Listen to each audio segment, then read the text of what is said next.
Hello everyone, this is the day 3 of my glitchy life. और आज हम start करने जा रहे हैं अपना पहला chapter, getting started with the basics.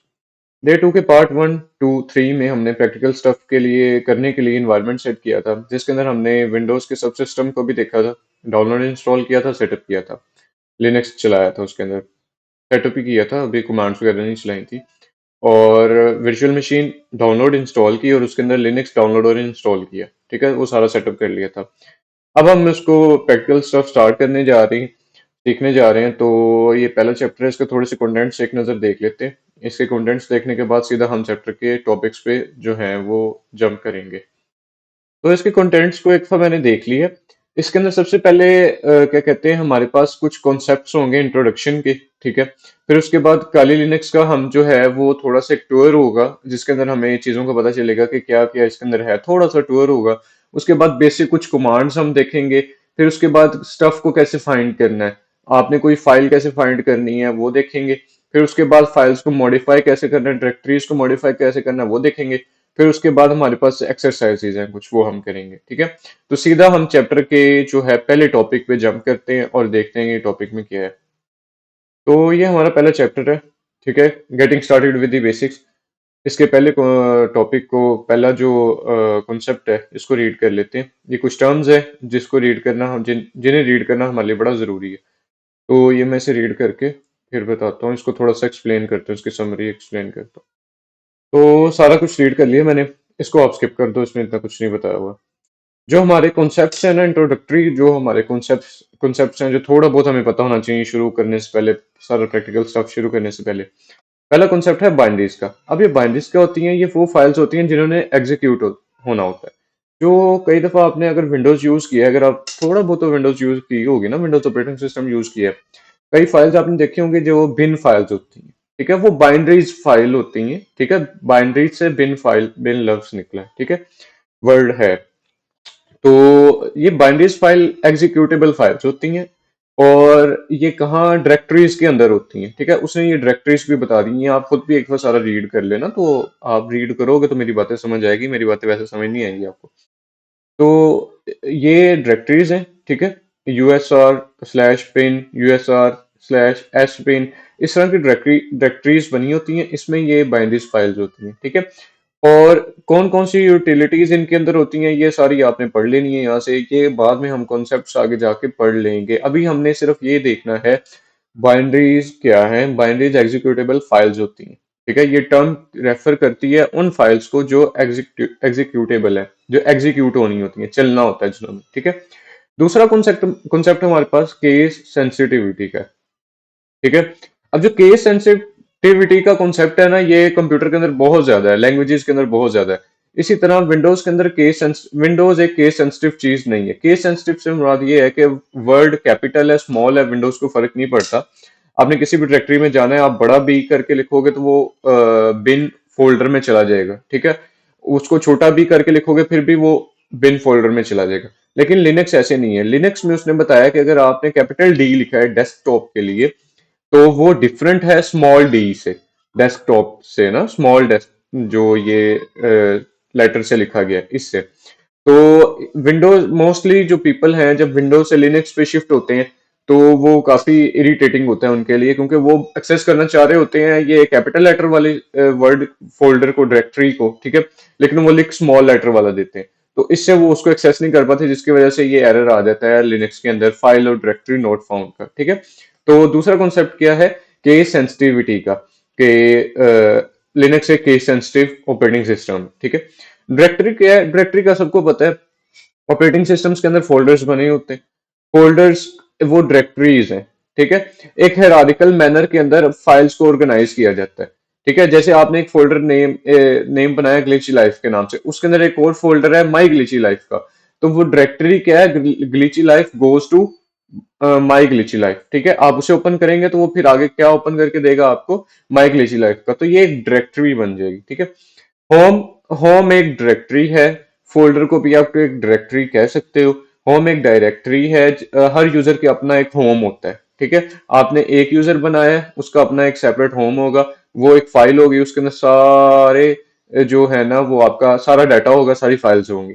ठीक है, दूसरा यूजर आप बनाओगे, दूसरे यूजर की अलग से उसका होम होगा, उसकी अलग से डायरेक्टरी होगी। काली काली लिनक्स क्या है, इसके बारे में थोड़ा सा हम पहले काफी पढ़ चुके हैं, थोड़ा बहुत हमें पता है कि क्या है क्या नहीं। काली लिनक्स एक लिनक्स की डिस्ट्रीब्यूशन है जो डेबियन के पे बनी हुई है। ठीक है, तो इसके अंदर बहुत सारे बेसिकली ये स्पेशली लिनक्स का जो ये काली लिनक्स ऑपरेटिंग सिस्टम है ना, ये पेनिट्रेशन टेस्टिंग के लिए बना है। इसके अंदर बहुत सारे टूल्स प्री इंस्टॉल्ड है। ठीक है, और हमें काफी सारे टूल्स हमें इंस्टॉल करने की जरूरत नहीं है। ठीक है, इसी तरह फिर रूट क्या है। हर ऑपरेटिंग सिस्टम में ना एक एडमिनिस्ट्रेटिव अकाउंट होता है, एडमिनिस्ट्रेशन का एक अकाउंट होता है। जिस तरह विंडोज के अंदर भी आप एक एडमिनिस्ट्रेटिव अकाउंट बना सकते हो, विंडोज के ऑपरेटिंग सिस्टम के अंदर भी। लिनक्स के अंदर एक एडमिनिस्ट्रेटर का अकाउंट होता है जिसे हम सुपर यूजर अकाउंट भी कहते हैं। ये अकाउंट, इस अकाउंट का क्या फायदा होता है, ये इस अकाउंट को सारे अकाउंट्स के ऊपर, सारे यूजर्स के ऊपर एक्सेस होती है। ठीक है, वो यूजर्स को ऐड भी कर सकता है, उनके पासवर्ड्स भी चेंज कर सकता है, मतलब सारे काम कर सकता है। ठीक है, लिनक्स के अंदर इसे रूट अकाउंट या रूट कहा जाता है। ठीक है, अब एक हैकर या पेनिट्रेशन टेस्टर जो है, पेन टेस्टर जो है, वो क्या करता है, वो रूट अकाउंट ही बनाता है। ठीक है, ताकि वो सारे सिस्टम के ऊपर कंट्रोल हासिल कर सके या कंट्रोल ले सके। ठीक है, अब मैंने जब हैकिंग करनी है या पेनिट्रेशन टेस्टिंग करनी है, तो मैं सिंपल अकाउंट क्यों बनाऊंगा, मैं रूट अकाउंट ही बना लूंगा। ठीक है, ताकि मेरे वो ज्यादा कंट्रोल, ज्यादा सर्विसेज या ज्यादा चीजें मेरे पास अवेलेबल हो, ताकि मैं उनको अच्छे से मॉडिफाई कर सकूं या यूज कर सकूं। ठीक है, तो रूट अकाउंट का क्या कॉन्सेप्ट हमें पता चला है कि root account super user account होता है, एडमिनिस्ट्रेटिव अकाउंट होता है। ठीक है, जो ज्यादा, जिसके अंडर काफी सारे अकाउंट्स अगर बने हों तो उनको भी मॉडिफाई किया जा सकता है और ज्यादा एक्सेस होती है आपको सिस्टम के ऊपर। स्क्रिप्ट क्या होती है, इसको, एक स्क्रिप्ट का वर्ड आपने सुना होगा, फिल्म इंडस्ट्री में यूज होता है स्क्रिप्टिंग का ना। स्क्रिप्ट का मतलब ये होता है लाइन बाय लाइन आपने वो लफ्ज बोलने होते हैं, रीड करने होते हैं, उनको समझना होता है।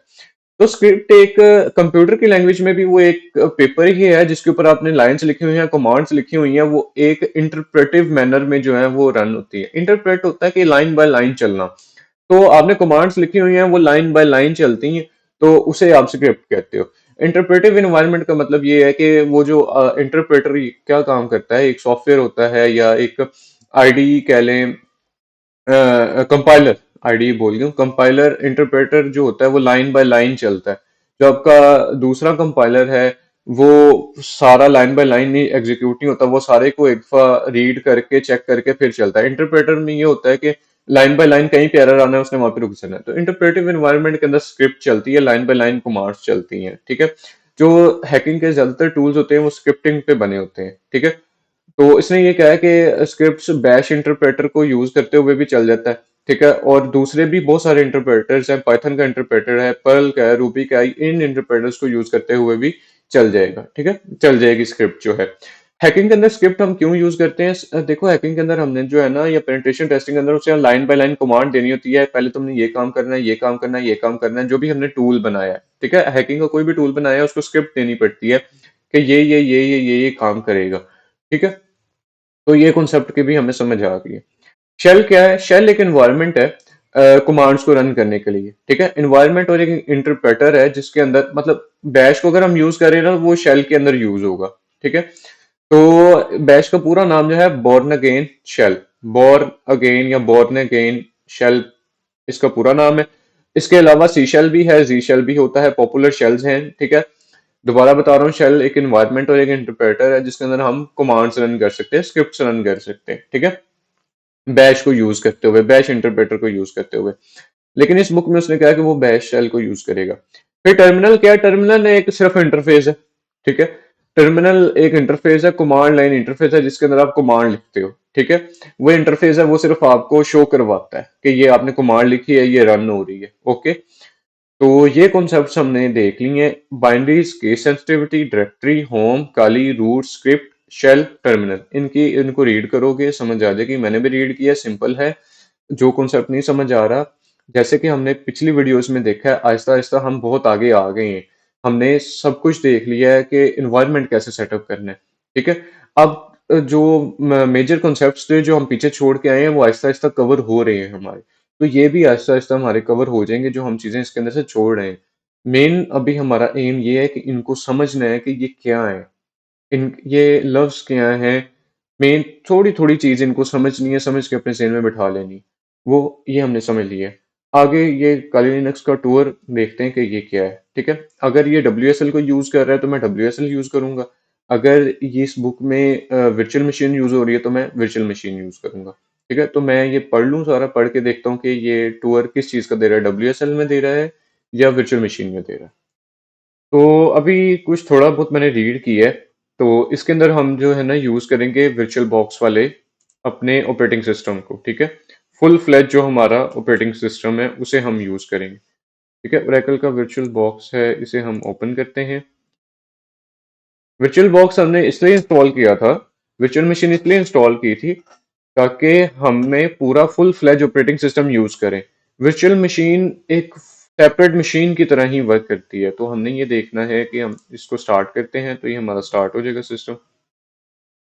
हाँ, उस इस पैराग्राफ में हमें ये बताया गया कि आपने अपना यूजर नेम जो है वो डिफॉल्ट जो यूजर नेम है वो खाली होता है और डिफॉल्ट पासवर्ड भी खाली होता है। अगर आपने अपना यूजर नेम चेंज किया हुआ था और पासवर्ड भी चेंज किया हुआ था तो आपने वो अपने हिसाब से लगा लेना है। जो आपका पासवर्ड और यूजर नेम है आपने वो लगा लेना है। तो मैंने जो पासवर्ड वो आई थिंक ग्लिची लाइफ रखा हुआ था। पासवर्ड नहीं, यूजर नेम ग्लिची लाइफ था, पासवर्ड मैंने खुद कुछ और रखा था। तो ये हमारा सिस्टम ऑन हो चुका है। मैं इसकी थोड़ी सी सेटिंग्स कर लूं ताकि हमें ये फुल स्क्रीन पे आ जाए। ठीक है, सेटिंग्स करके मैं आपको बताता हूँ कि इसकी सेटिंग्स कैसे करनी है ताकि हम इसे फुल स्क्रीन पे देख सकें। ये रिमूव करना है हमने, और ये जो सिस्टम है ना इसको थोड़ा बहुत हम रिमूव कर लें, इसको क्लीन कर लें ताकि ये हमें लगे जैसे हम ये ऑपरेटिंग सिस्टम यूज कर रहे हैं। इसको मैंने दोबारा ऑन किया था तो दोबारा आपको ऑन करके दिखा देता हूँ। मैंने ऑफ किया था जिस तरह कि ये इसका जो है ना आई थिंक वर्चुअल बॉक्स का ना ये एक नोटिफिकेशन पैनल है टाइप ना, जिससे आपको नोटिफिकेशन, ये आपका नोटिफिकेशन सेंटर है। तो आप इस पर क्लिक करोगे तो आपको ऐसा इंटरफेस आएगा। और हम इसके अंदर सबसे पहले अगर इसको क्लिक करते हैं तो हमें इसे कैप्चर पे क्लिक कर देना। ठीक है, जो मुझे यहाँ तक समझ आई है इस कैप्चर की वो ये आई है कि आपने अगर माउस और कीबोर्ड अगर यूज करना है ना अपने इस गेस्ट ओएस में, ये जो वर्चुअल मशीन के अंदर ओएस होगा ना आपका ये फुल फ्लैज होगा, लेकिन ये गेस्ट ओएस होगा। होस्ट ओएस आपका विंडोज है। ठीक है, और गेस्ट ओएस आपका ये लिनक्स है। तो इसके अंदर आपने क्या करना है, ये जो इंटीग्रेशन वाला है ना ये है कि आपने अगर माउस यूज करना है ना तो आपने क्या करना है कि इसके अंदर आपने प्रेस कर लेना है इसको इसको एक बार क्लिक करोगे तो माउस यूज होगा, क्लिक किए बगैर माउस यूज नहीं होगा। ठीक है, तो इसको आपने डोंट शो अगेन पे क्लिक कर देना है तो वो नोटिफिकेशन सेंटर जो है ना वो बंद हो जाएगा। ठीक है, और इसके अलावा अभी ऑन हो गया तो मैं दोबारा इसके अंदर अपना जो है वो यूजर नेम और पासवर्ड पुट करता हूँ। पासवर्ड इस पर मैंने रॉन्ग पुट किया है, देखते हैं रॉन्ग का इशू आता है। यस, आ रहा है रॉन्ग पासवर्ड का इशू।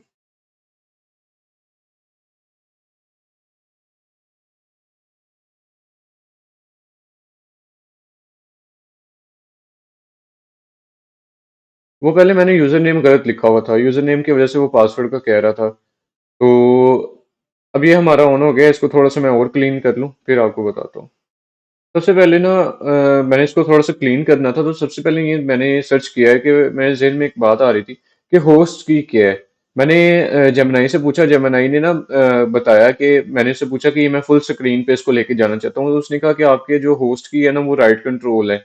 आप अगर अपने वर्चुअल बॉक्स में जाके देखो ना तो राइट कंट्रोल आपकी होस्ट की है। तो काफी देर से जब से हमने इसे इंस्टॉल किया तो होस्ट की का बहुत वो ना आ रहा था, पॉपअप्स भी आ रहे थे। तो उसमें मैंने अभी सर्च किया तो होस्ट की का जो ये मैंने अभी सर्च किया ना होस्ट की क्या है। होस्ट की वो स्पेशल की है जो वर्चुअल बॉक्स को बताती है कि आपने कब डिस्कनेक्ट होना है मेन कंप्यूटर से, माउस कीबोर्ड को कब मेन कंप्यूटर से डिस्कनेक्ट करना है और कब कनेक्ट करना है। ठीक है, जैसे कि अब इसके अंदर वर्किंग करने के लिए ना इसको फुल स्क्रीन पे लेके जाने के लिए मेरी होस्ट की जो है राइट कंट्रोल है। Control, right control plus F करूंगा तो ये मुझे दिखाएगा कि आपने ये होस्ट की प्लस एफ प्रेस की है, आपकी स्क्रीन अब फुल हो जाएगी। ठीक है, और राइट कंट्रोल होस्ट की प्लस होम प्रेस करोगे तो अगर आपका जो मेन्यू बार हिडन है ना वो आपके सामने आ जाएगा। जैसे कि इसको स्विच किया तो ये अब ये फुल स्क्रीन पे हो गया। इसी तरह अगर मैं होस्ट की प्लस होम को क्लिक करता हूं तो ये मेन्यू बार आपके सामने आ जाएगा। ठीक है, ये कौन से वाला मेन्यू बार है, अब control F, right control plus F दोबारा करता हूं तो ये वाला मेन्यू बार है। ठीक है, तो इससे हमें क्लियर हो गया कि कोई भी काम हमने इसके अंदर करना है ना तो होस्ट की को प्रेस करके वो करना है। शॉर्टकट की मतलब कोई बहुत सारे काम ऐसे हैं कि जो होस्ट की को प्रेस करके ही होंगे। ठीक है, तो ये बात आपने याद रखनी है। तो अब हमें पता चल गया कि ये फुल स्क्रीन कैसे हो सकती है। राइट कंट्रोल प्लस एफ, इसको स्विच पे क्लिक करेंगे। अगर आप उसको डोंट शो वाले पे आप वो दोबारा कर दें ना, उस पे टिक कर दोगे, तो वो आपको दोबारा नहीं शो होगा, पॉपअप दोबारा नहीं आएगा, वो डायरेक्ट इस पे क्लिक हो जाएगा, ट्रांसफर हो जाएगा इस पे। तो मैं इसको बैक कर देता हूँ, दोबारा प्रेस करूंगा तो ये बैक आ जाएगा। तो अब इसके अंदर जो है अगला स्टेप जो हमारा है वो ये वाला है। टूर इसका जो है, इसके टूर के अंदर टर्मिनल ओपन करने का हमारा स्टेप है। अभी दोबारा थोड़ा सा रिवाइज कर दूं, थोड़ी सी कंफ्यूजन होगी। अभी हमने ये देखा है, अभी तक जो देखा है वो ये देखा है काली ओपन कैसे करना है, ठीक है। काली ओपन करके यूजर नेम और पासवर्ड लगाना है। यूजर नेम और पासवर्ड आपने ध्यान से लिखना है, अगर आप एक भी वर्ड का या एक डॉट का भी थोड़ी सी मिस्टेक करोगे ना, तो वो सही नहीं लिखा जाएगा, ठीक है। वो जैसे कि इशू आया था, मैंने पासवर्ड वैसे भी गलत लिखा था पहले, लेकिन वो इशू ये आया था कि वो यूजर नेम भी मैंने गलत लिखा हुआ था। तो वो अभी तक ये देखा, और इसको थोड़ा सा क्लीन कैसे करना है वो मैंने आपको बता दिया कि एक ही शॉर्टकट की प्रेस करेंगे ये फुल स्क्रीन पे आ जाएगा, ठीक है, अगर आपने इसको फुल स्क्रीन पे रख के चलाना है, ठीक है। आगे ये काम हमारा टर्मिनल वाला है। ये से मैं थोड़ा सा रीड कर लूं, पहले मैंने सरसरी सा रीड किया था ये देखने के लिए कि ये WSL यूज कर रहा है कि ये क्या कहते हैं विजुअल बॉक्स यूज कर रहा है। तो इसको थोड़ा सा डिटेल में रीड करके मैं आगे इस पे वर्किंग करता हूँ। कली लिनक्स को यूज करने का पहला स्टेप जो है वो उसका टर्मिनल ओपन करना है। तो टर्मिनल ओपन करने के लिए ये एक आइकन है इसका टर्मिनल का। टर्मिनल का हमने थोड़ा सा पढ़ा था, ये कमांड लाइन इंटरफेस है, एक इंटरफेस आपको प्रोवाइड करता है। इस इंटरफेस को हम आगे थोड़ा सा स्टडी करते हैं। इसको आपने ओपन करना है, ये आपका टर्मिनल ओपन हो गया, ठीक है। इसे आप फुल स्क्रीन पे भी कर सकते हैं और मिनिमाइज भी कर सकते हैं, ठीक है। ये आपका यहाँ पे मिनिमाइज होके यहाँ पे आ जाएगा, तो ये आपका टर्मिनल ओपन हो गया। अब टर्मिनल क्या है? टर्मिनल एक कमांड लाइन इंटरफेस है, ठीक है। ये कमांड लाइन इन्वायरमेंट है, इन्वायरमेंट को ओपन करता है, शेल को ओपन करेगा, ठीक है। कमांड लाइन इंटरफेस है, कमांड लाइन इन्वायरमेंट को ओपन करेगा, जिसे हम शेल कहते हैं। ये पीछे हम थोड़ा सा पढ़ के आए हैं, ठीक है। ये क्या एनेबल करता है आपको? कमांड्स लिखने के लिए, स्क्रिप्ट्स लिखने की जो है ना वो कैपेबिलिटी जो है एनेबल करता है। इसके अंदर आप स्क्रिप्ट्स लिख सकते हो, ठीक है। और शेल के अंदर हम क्या यूज करेंगे? कमांड लाइन इन्वायरमेंट के अंदर हम क्या यूज करेंगे? बैश यूज करेंगे, ठीक है। लिनक्स के अंदर बहुत सारे और भी शेल के इन्वायरमेंट्स हैं, लेकिन मोस्ट पॉपुलर जो है वो बैश का शेल है, ठीक है। और एक और चीज हमें यहाँ पे पता चली है कि हमने अगर अपना पासवर्ड चेंज करना है तो हम ये कमांड यूज कर सकते हैं। तो इस चीज को भी ट्राई करके देख लेते हैं। अगर मैं पास WD लिखूंगा तो ये कहेगा कि changing password from glitchy life, for glitchy life, ये मेरा यूजर नेम है, ठीक है। यूजर नेम, करंट पासवर्ड लिखूंगा, उसके बाद आगे जो है ना वो पासवर्ड चेंज करने का कहेगा। तो मैं पासवर्ड चेंज करना नहीं चाह रहा, ठीक है। तो आप ऐसे अपना पासवर्ड चेंज कर सकते हो अगर आपने चेंज करना। तो ये पहली छोटी सी कमांड हमने सीख ली है कि पासवर्ड चेंज करने के लिए हम ये कर सकते हैं। अब आगे थोड़ा सा आई थिंक थ्योरी का स्टफ है। लिनक्स का फाइल सिस्टम क्या होता है? लिनक्स, विंडोज का फाइल सिस्टम आपको पता है कि फोल्डर्स बने होते हैं, और उसका फाइल सिस्टम बहुत डिफरेंट है लिनक्स से, ठीक है। तो इस फाइल सिस्टम को रीड करते हैं। आप भी रीड करो बुक खोल के, आप ये सब कुछ रीड करोगे तो आपको समझ आएगा। एक दफा रीड कर लो, जब मैं समरी बताता हूँ ना, ये उसको थोड़ा सा एक्सप्लेन करता हूँ, आपको समझ आ जाएगी। खुद से भी एक बार रीड करोगे। घबराना नहीं है, स्टूडेंट्स घबरा जाते हैं, ठीक है। मैं भी एक स्टूडेंट हूँ, लेकिन खुद से एक बार रीड करो, नहीं समझ आ रही फिर भी रीड करो, उसको थोड़ा सा समझने की कोशिश करो कि ये क्या बात कर रहा है क्या नहीं। फिर जब मैं थोड़ा सा एक्सप्लेन करूंगा आपको बहुत अच्छे से समझ आ जाएगा। तो इसको भी मैं थोड़ा सा रीड कर लूं बल्कि खुद भी, तो फिर मैं आपको बताता हूँ। तो मैंने ये रीड किया है। पहले पैराग्राफ में ना वो ये बता रहा है कि जो लिनक्स का फाइल सिस्टम है ना वो विंडोज से बहुत डिफरेंट है। लिनक्स के जो एंड पे है ना, बेस पे hard drive, physical hard drive नहीं होती जैसे विंडोज में सी ड्राइव होती है ना। फिजिकल ड्राइव की तरह ये वर्किंग नहीं करता। ये लॉजिकल फाइल सिस्टम पे वर्किंग करता है। जो लिनक्स का ऑपरेटिंग सिस्टम है ना वो लॉजिकल फाइल सिस्टम पे वर्किंग करता है, ठीक है। जो इसके टॉप पे है ना स्लैश, एक स्ट्रक्चर का फाइल सिस्टम स्ट्रक्चर है, ये स्लैश, ठीक है, जिसे हम रूट कहते हैं, फाइल सिस्टम का रूट कहते हैं, ठीक है। और इसने आगे ये फिगर दिखाया हुआ है, इस फिगर से हमें समझ आ जाएगी, ठीक है। ये सारी चीजें जो है ना ये, अच्छा ये रूट जो है ना, ये जो स्लैश है, इसे हम रूट कहते हैं फाइल सिस्टम की। ये रूट यूजर से बहुत डिफरेंट है, आपने इसे रूट यूजर नहीं समझ लेना। रूट यूजर का हमने पीछे स्टडी किया, वो डिफरेंट है, ठीक है। वो सुपर यूजर भी जिसे हम कहते हैं वो डिफरेंट है, ये फाइल सिस्टम का रूट है, ठीक है। उसने ये कहा कि टर्म्स थोड़ी सी कंफ्यूजिंग हो सकती हैं, लेकिन आगे जाके आपके लिए क्लियर हो जाएंगे। आहिस्ता आहिस्ता हम करते जा रहे हैं, क्लियर हो जाएंगे। अच्छा ये स्ट्रक्चर है, इस स्ट्रक्चर के ऊपर देखो कि सारी जो आपकी फाइल्स है ना, उनके पीछे एक रूट फाइल सिस्टम है। जितना भी फाइल सिस्टम है उसके ऊपर रूट फाइल सिस्टम है आपका। उसके बाद फिर slash root slash boot slash home slash mnt। ठीक है, ये अब इन्हें हम एक एक करके देखते हैं कि ये क्या क्या होती हैं। अब ये रूट का जो ये टॉप ऑफ द ट्री होगा, ये इससे ऊपर कोई भी चीज नहीं है, ठीक है। और उसके अंडर ये हमारे पास आती है स्लैश रूट। ये एक डायरेक्टरी है पावरफुल रूट यूजर्स के लिए। जितने भी पावरफुल रूट यूजर्स हैं, एक ही होगा, एक ही रूट यूजर होगा, तो उसके लिए ये डायरेक्टरी है। ये से आप रीड कर लेना, ये आसान है, इतना कोई मुश्किल नहीं है। और जो एटसेट्रा वाली ईटीसी वाली है, ये क्या करता है, कॉन्फ़िगरेशन फाइल्स होती हैं इसके अंदर लिनक्स की। प्रोग्राम्स कैसे और कब स्टार्ट होंगे, ये होम डायरेक्टरी है, जो पीछे हमने पढ़ा था कि होम डायरेक्टरीज होती हैं। हर यूजर की अपनी अपनी एक होम डायरेक्टरी होती है। ये एमएनटी के अंदर ये होगा कि ये माउंट फाइल सिस्टम, जैसे सीडी को आप माउंट करते हो अपने कंप्यूटर के अंदर तो वो शो होने लग जाती है। तो ये डायरेक्टरी इसके अंदर, ये ऐसा फाइल सिस्टम है जिसके अंदर दूसरे फाइल सिस्टम्स अटैच्ड होते हैं। मीडिया वाले फाइल सिस्टम के अंदर आपको पता है कि मीडिया की चीजें जितनी भी होंगी, यूएसबी अगर आपने अटैच की है, सीडी अगर आपने अटैच की है, तो वो वहां पे शो होगी। ठीक है, वो उस फाइल सिस्टम के साथ लिंक्ड है। बिन वाले के अंदर बाइंड्रीज है। ठीक है, जैसे विंडोज के अंदर कुछ फाइल्स होती हैं, एग्जीक्यूटेबल फाइल्स होती हैं, तो हमने पीछे पढ़ा है बाइंड्रीज भी वही फाइल्स होती हैं। तो बिन के अंदर स्लैश का जो बिन का फाइल सिस्टम है, उसके अंदर बाइंड्रीज की एप्लीकेशन की फाइल्स होंगी। ठीक है, लिब का जो है वो लाइब्रेरीज जहाँ पे हम ढूंढ सकते हैं, जैसे विंडोज के अंदर डीएलएल्स होते हैं, इसी तरह लिब वाला जो फाइल सिस्टम है उसके अंदर हमें लाइब्रेरीज मिलेंगी। ये जितना भी मैं एक्सप्लेन कर रहा हूँ इतना एक्यूरेट नहीं है, लेकिन समझने के लिए, समझने की खातिर, अपने जहन में बिठाने की खातिर ये बिल्कुल ठीक है अगर हम इन्हें रीड करते हैं। तो अगले पैराग्राफ में इसने कहा कि यही कि हम ये सारी चीजें डायरेक्टरीज की डायरेक्टरीज की, ये सारी चीजें हम बुक में पढ़ लेंगे। और फर्स्ट लेवल डायरेक्टरीज को अंडरस्टैंड करना हमारे लिए जरूरी था, इससे कॉम्प्लेक्स नहीं होंगी। ठीक है, तो ये सारी कुछ कुछ हमने इसके अंदर से देख ली है। ठीक है, और उसका थोड़ा बहुत कॉन्सेप्ट अपने अपने माइंड में भी बिठा लिया। ठीक है, हाँ, अब उसने आगे एक हमें रिकमेंडेशन किया है, एक एक्सपीरियंस अपना शेयर किया है। उसने एक बात हमें एक वार्निंग दी है कि आपने हमेशा रूट यूजर के लिए आपने लॉगिन नहीं रहना। रूट यूजर में आपने हमेशा आपने लॉगिन नहीं करना। अगर आपने सिंपल टास्क करने हैं तो आपने रूट यूजर में नहीं लॉगिन रहना, आपने सिंपल यूजर में लॉगिन करना है। ठीक है, उसने ये भी कहा कि हैकर्स भी हैक हो जाते हैं। ठीक है, तो आपने अगर एप्लीकेशन चलानी है, वेब को ब्राउज करना है, वेब पे जाना है, वेब को चलाना है, इंटरनेट चलाना है थोड़ा बहुत, तो वाइट शार्क जैसे छोटे छोटे टूल्स चलाने हैं, तो आप एक रेगुलर यूजर के तौर पे लॉग इन हो। लेकिन प्रैक्टिस के लिए आप इस बुक में, प्रैक्टिस के लिए आप रूट यूजर के लिए लॉग इन होगे तो ये ठीक है, इसमें इतना कोई मसला नहीं है। लेकिन अगर आपने कॉम्प्लेक्स हैकिंग कर रहे हो या कॉम्प्लेक्स जो है पेनिट्रेशन टेस्टिंग कर रहे हो, तो आपने बड़े एहतियात से चलना है। रूट यूजर को अगर किसी ने हैक कर लिया तो आपका सारा सिस्टम ही हैक है। तो ये भी हमारा कंप्लीट हो गया। हमने फाइल सिस्टम को भी थोड़ा सा अंडरस्टैंड कर लिए कि वो क्या होता है। अब इससे आगे चलते हैं, अब इसकी बेसिक्स कमांड वाला सेक्शन हम कंप्लीट करते हैं।